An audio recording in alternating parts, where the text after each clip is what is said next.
네, 경찰이 성매매 현장을 단속하고 수사하는 과정에서 성매매 여성들의 인권이 침해되고 있다는 주장이 나왔습니다. 무분별하게 신체 촬영을 하고 있다라는 이런 문제 제기가 나온 건데요. 이 문제로 국가인권위원회에 진정을 낸 단체 가운데 한 곳이죠. 공익인권법재단 공감의 김지혜 변호사 잠깐 만나보도록 하겠습니다. 나와 계시죠?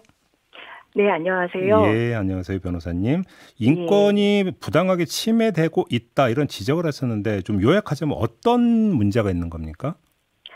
네, 먼저 경찰이 이제 성매매 여성의 신체를 촬영하는 문제인데요. 예. 이제 실제 이제 성매매 현장에서 여성들이 옷을 이제 입고 있지 않는 상태에 있는 경우가 많습니다. 네, 네, 네. 네. 근데 이제 그러한 현장에 이제 경찰이 이제 초소형 비디오 카메라로 몰래 촬영하는 문제가 있고요. 어허. 예, 또 경찰이 이제 단속 명목으로 성매매 여성의 신체를 불필요하게 이제 촬영해오는 것이 좀 관행적으로 계속 있어 왔습니다. 그래요? 네. 예. 그리고 또 이제 그런 성매매 단속 현장에 경찰만이 아니라 방송사 촬영을 허용하는 문제도 있고요. 또, 예, 그 촬영문을 언론에 배포하는 문제도 저희가 지적했습니다. 알겠습니다. 요 문제 네. 그 실태는 좀 이따 좀 다시 한번 여쭤보고. 예. 근데 요번에 그 진정을 제기한 게 요번이 처음이 아니라 7월에도 네. 이미 그 국가인권위에 진정을 낸 바가 있었다면서요. 네, 저희가 그 7월에 인권위 진정한 사건은 서울시 경찰청이 성매매 합동 단속 과정에서 이제 여성의 알몸을 촬영하고 그 촬영물을 이제 경찰관 15명이 있는 카톡방에서 그 사진을 이제 공유한 사건에 관한 것이었고요. 네, 그렇게 이제 저희가 진정을 제기한 지 이제 열흘도 지나지 않았을 때 이제 또 서울 수서경찰서에서 성매매 여성의 얼굴이나 이제 신체를 촬영한 영상을 이제 또 카톡방에서 네, 기자들에게 이제 보도 자료로 배포한 일이 있었습니다.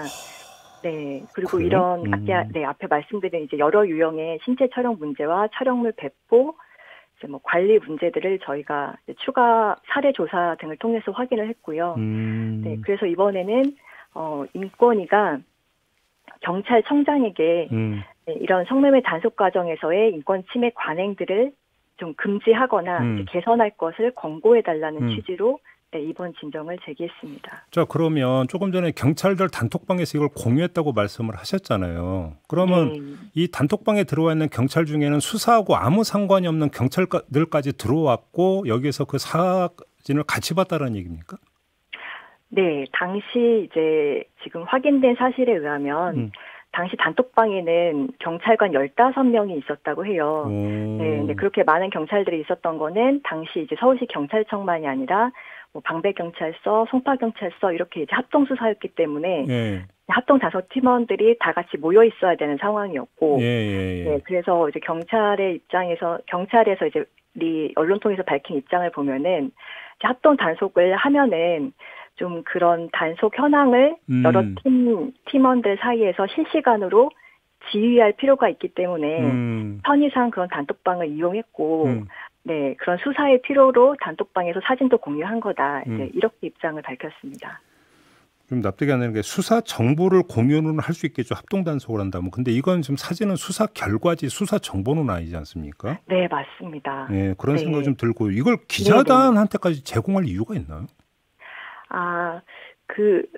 저희가 이제 기자단한테 제공된 사진은 이 사건과 좀 이제 별개 사건이거든요. 그래요? 그러니까, 네네. 그러니까 이제 이게 그 서울시 경찰청이 이제 다른 이제 송파 방배경찰서랑 합동수사하는 과정에서 이제 앨범 촬영과 촬영물 공유가 있었던 사건이 3월에 있었고요.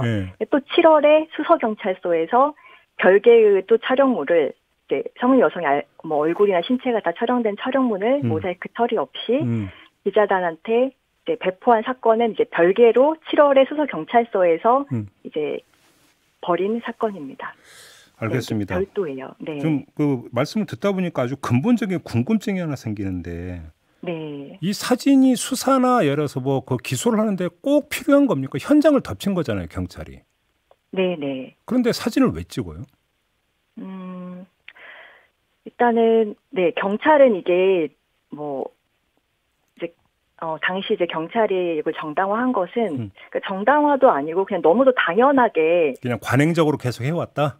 예, 그냥 당연히 경찰은 단속 현장에서 사진, 동영상 촬영할 수 있다. 이렇게 주장을 했고요. 어허. 그 명목을 체증 활동이다라고 이제 설명을 했습니다. 그러니까 이제 증거 수집의 일환으로 자기들은 당연히 현장에서 사진이나 동영상을 촬영할 수 있다는 주장인데요. 네, 우선은 저희가 이제 지적하는 부분은 모든 아무리 피의자고 범죄 현장이라고 하더라도 특히 이제 신체 사람에 대한 촬영은 어떤 요건이나 한계 없이 마구 이루어질 수는 없거든요. 예. 그게 무슨 아무리 강제 수사 방식이어도 마찬가지고요. 그리고 더구나 지금 이 촬영물들이 성매매 행위에 관한 직접 증거가 될 수가 없어요. 제가 질문드린 취지가 바로 그거거든요. 네, 맞습니다. 네. 그래서 이게 사실 그냥 정황 증거일 뿐이고 지금 촬영된 사진들을 보면은 여성이 앉아서 이제 옷을 입지 않은 상태로 앉아서 담배를 피고 있는 사진, 네, 샤워 중인 사진, 이런 사진들이 지금 찍힌 거거든요. 그렇죠. 네. 그럼 이게 사실 성매매 행위에 관한 직접 증거가 아니잖아요. 그렇죠. 네. 그리고 당시에 긴급하게 증거를 보존할 필요가 있었다 이런 주장들을 하는데 이게 이제 당시에 이제 단속 현장에 들어가서 성매매 이제 여성이 알몸 상태에 있다는 거를 보고 그 알몸을 이제 가릴 수 있도록 어떤 담요를 주고 나서 이제 촬영을 하거나 이런 방식도 이제 충분히 가능한 거죠. 그러니까. 네, 담요를 몸을 가린다고 해서 어떤 성매매 혐의 증거가 인멸됐다고 볼 수는 없는 거잖아요. 네. 그리고 그런 정황 증거는 사진으로만 사실 정황 증거에 불과한 건데 그건 사진이 아니라 어떤 경찰관이 수사 보고서에 당시 단속 현장 당시에 어떤 이제 모습들이었다. 이렇게 기재하는 방식으로도 충분히 대체가 가능하거든요. 그러니까요. 네. 알겠습니다.